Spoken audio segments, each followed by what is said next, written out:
पिता और पुत्र और पवित्र आत्मा के नाम पर आमीन। सबों को जय यीशु। प्रभु यीशु ख्रिस्त में मेरे प्यारे भाइयों और बहनों, मैं आप सभी का हार्दिक स्वागत करता हूं। और आज हम सब मिलकर कलीसिया के लिए विशेष प्रार्थना करेंगे। और मैं आप सभी से अनुरोध करूंगा, आप कलीसिया के लिए निरंतर प्रार्थना कीजिए। आप सबकी प्रार्थनाओं की जरूरत है कलीसिया को। क्यों प्रार्थना करने की जरूरत है और हम क्यों करें? मैं सर्वप्रथम प्रभु के पवित्र वचन को पढ़ना चाहता हूं। इसके लिए हम प्रेरित चरित्र अध्याय 12 वाक्यांश 1 से लेकर 11 पढ़ेंगे। उस समय राजा हेरोद ने कलीसिया के कुछ सदस्यों पर अत्याचार किया। उसने यूहन्ना के भाई याकूब को तलवार के घाट उतार दिया। और जब उसने देखा कि इससे यहूदी प्रसन्न हुए तो उसने पेत्रुस को भी गिरफ्तार कर लिया। उन दिनों बेखमीर रोटियों का पर्व था। उसने पेत्रुस को पकड़वाकर बंदीगृह में डलवाया और उसे 4-4 सैनिकों के 4 दलों के पहरे में रख दिया।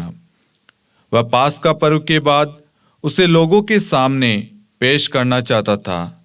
जब पेत्रुस पर इस प्रकार बंदीगृह में पहरा बैठा हुआ था तो कलीसिया उसके लिए आग्रह के साथ ईश्वर से प्रार्थना करती रही।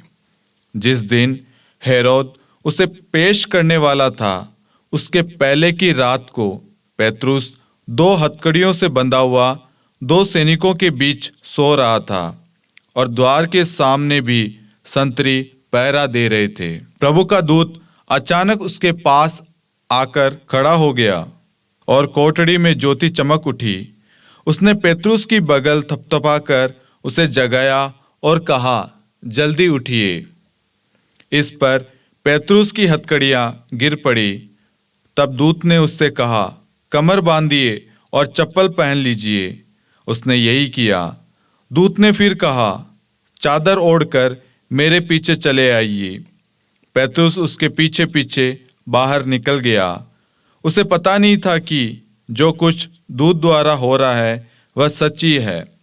वह समझ रहा था कि मैं स्वप्न देख रहा हूं। वह पहला पहरा और फिर दूसरा पहरा पार कर उस लोहे के फाटक तक पहुंचे जो शहर की ओर ले जाता है। वह उनके लिए अपने आप खुल गया। वे बाहर निकले और गली के छोर तक आए कि दूत अचानक उसे छोड़कर चला गया। तब पेत्रुस होश में आकर बोल उठा, अब मुझे निश्चय हो गया कि प्रभु ने अपने दूत को भेजकर मुझे हेरोद के पंजे से छुड़ाया और यहूदियों की सारी आशाओं पर पानी फेर दिया है। Hallelujah, hallelujah. प्रभु यीशु ख्रिस्त में मेरे प्यारे भाइयों और बहनों, आज हमने ये विषय और ये वचन क्यों लिया? हम देख रहे हैं जगह जगह पर कलीसिया पर सताव और अत्याचार किया जा रहा है। कलीसिया के लोगों पर अत्याचार किया जा रहा है। हम बीते दिन सुन रहे थे यूपी के अंदर फादर डोमिनिक पिंटो एवं अन्य कुछ लोगों को बंदीगृह में डाल दिया झूठे आरोप में। अब ऐसे क्षण में हम सब विश्वासियों का क्या फर्ज बनता है, हमारे क्या कर्तव्य है, हमें उनसे क्या लेना देना है और ईश्वर ने हमें क्या कहा है और इस क्षण ऐसी परिस्थिति में हम सबको क्या करना चाहिए। इसलिए हमने प्रेरित चरित्र अध्याय 12 वाक्यांश 1 से 11 हमने पढ़ा। जब हम वचन को पढ़ते हैं हम देखते हैं कि हेरोद जो था वह जब प्रभु के लोगों को सताता था तो उसे गर्व महसूस होता था कि मैंने कुछ महान कार्य कर लिया है। और ये देखकर कि यूहन्ना के भाई याकूब को जब तलवार के घाट उतार दिया तो वह देखता है कि यहूदी लोग प्रसन्न हुए, खुश हुए। तो वह पेतरुस को भी बंदीगृह में डाल देता है, बंदी बना देता है। आज ऐसे ही मेरे प्यारे भाइयों और बहनों, कुछ लोगों की वजह से प्रभु के लोगों पर अत्याचार किया जा रहा है। खुद की प्रसन्नता के लिए, खुद की महानता के लिए, खुद के गौरव के लिए, खुद के नाम के लिए, अपने आप को खुश करने के लिए, अपने आप को महान दिखाने के लिए कलीसिया पर अत्याचार किया जा रहा है। भोले भाले, नादान, लाचार, गरीब, बेगुनाह लोगों पर अत्याचार किया जा रहा है, उन्हें मारा जा रहा है, उन्हें सताया जा रहा है। बीते दिन हैदराबाद में भी हमने देखा, वहां पर भी चर्च पर हमला होता है और लोगों पर अत्याचार किया जाता है। मैंने कभी भी इन विषयों पर वीडियो नहीं बनाया है। मैं हमेशा एक भावना रखता हूं, हम सब एक है। लेकिन शैतान आज किसी ना किसी रूप में, किसी के द्वारा ये कर रहा है, और ऐसे में हम सबका फर्ज बनता है, हम सबका कर्तव्य बनता है कि हम उन सब के लिए जिनको सताया जा रहा है और जो सता रहे हैं, उन सब के लिए प्रार्थना करने की जरूरत है। हमारा विश्वास ईश्वर पर होना चाहिए। आज आप सबकी, हम सबकी प्रार्थनाओं की जरूरत है उन लोगों को। आज ऐसे ही कितने सारे प्रचारक होंगे, कितने सारे हमारे भाई बहन होंगे जिन पर झूठे दोष लगाकर उन्हें बंदीगृह में डाल दिया गया है। पहरेदारों के बीच में उन्हें सांकल और अन्य चीजों से बांध दिया गया है। वह सही से चल नहीं पाते होंगे। लेकिन मेरे प्यारे भाइयों और बहनों, आज के वचन में हम देखते हैं, जब हेरोद सोचता है कि मैं पेतरुस को बंदीगृह में डाल दूंगा तो उसकी महानता बढ़ेगी, उसकी ख्याति बढ़ेगी, उसकी प्रशंसा बढ़ेगी। लेकिन नहीं मेरे प्यारे भाइयों और बहनों, जिसके साथ में ईश्वर है उसका बाल भी बाका कोई नहीं कर सकता। जिसके साथ में ईश्वर है उसको कोई भी हानि या क्षतिग्रस्त चोट नहीं पहुंचा सकता। हम देखते हैं पेतरुस को बंदीगृह से निकालने के लिए प्रभु अपने दूत को भेजता है और उनके आंखों के सामने उसको आजाद करता है। लेकिन इसमें सबसे बड़ी एक बात है, वो है प्रेरित चरित्र अध्याय 12 वाक्यांश 5 के अंदर कलीसिया उसके लिए आग्रह के साथ ईश्वर से प्रार्थना करती रही। कलीसिया, आज ये कलीसिया कौन है? कलीसिया का मतलब क्या है? और ये कलीसिया है क्या? कलीसिया मेरे प्यारे भाइयों और बहनों, आप और हम सब है। हम सबसे मिलकर कलीसिया बनती है। और जब कलीसिया एक मत होकर, एक हृदय होकर प्रार्थना करती है, वहां पर ईश्वर की महिमा प्रकट होती है। हम देखते हैं पेंतुकोस के दिन जब माता मरियम और अन्य सभी शिष्यगण एक जगह इकट्ठे होते हैं, वह डरे हुए थे, चिंतित थे, परेशान थे। लेकिन पवित्र आत्मा उन पर उतरता है और उन्हें सामर्थ्य, शक्ति, बल प्रदान करता है, उन्हें बोलने के लिए शब्द देता है। वह निडर हो जाते हैं, उनके अंदर से डर निकल जाता है। आज ऐसे ही हम सब की प्रार्थनाओं की जरूरत है कलीसिया को, और हम सबको एक साथ मिलकर प्रार्थना करने की जरूरत है। आज आपके द्वारा की गई प्रार्थना विश्वास के साथ होनी जरूरत है, क्योंकि प्रभु का वचन कहता है संत मत्ती अध्याय 21 वाक्यांश 22, जो कुछ तुम विश्वास के साथ प्रार्थना में मांगते हो, विश्वास करो वह तुम्हें मिल जाएगा।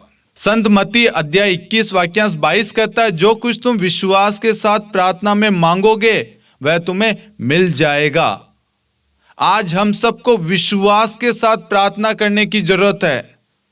आज जितने भी लोग, बेगुनाह लोग बंदीगृह में हैं या कहीं पे भी है, जिन्हें घरों से, समाज से बाहर निकाल दिया गया है, सताव किया जा रहा है, तिरस्कृत कर दिया है, अपमान किया जा रहा है, उन्हें मारा पीटा जा रहा है, उन सब के लिए हमें प्रार्थना करने की जरूरत है।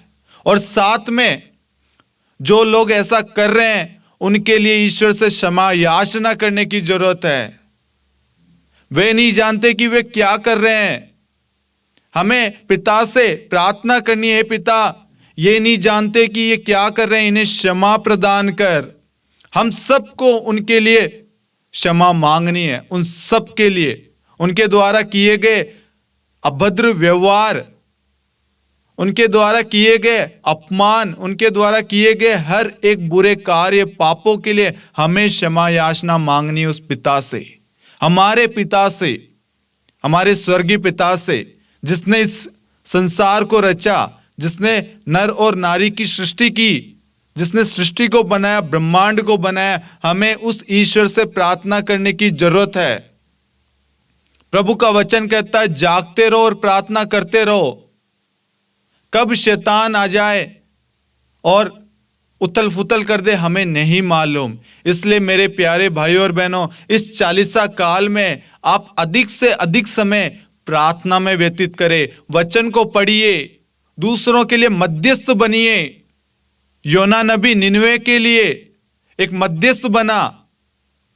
योना नबी द्वारा प्रभु ने निनवे को बचाया। सब लोगों ने प्रायश्चित पश्चाताप किया। प्रभु ने अपना क्रोध उन पर प्रकट नहीं किया। मूसा के द्वारा मिस्र से इजरायलियों को प्रभु ने बचाया। मूसा भी अकेला व्यक्ति था, योना भी अकेला व्यक्ति था, दाऊद भी अकेला बच्चा था। प्रभु जिसके साथ में, उसका कोई भी बाल भी बाका नहीं कर सकता, कोई भी उसे हरा नहीं सकता, कोई भी उसे डरा नहीं सकता। बस हम सबको वचन को उठाने की जरूरत है और उसे अपने हृदय में संजोए रखने की जरूरत है। महामरियम ने जैसे वचन को ग्रहण किया, उस विश्वास की जरूरत है कि मैं प्रभु की दासी हूं, प्रभु का कथन मुझ में पूरा हो।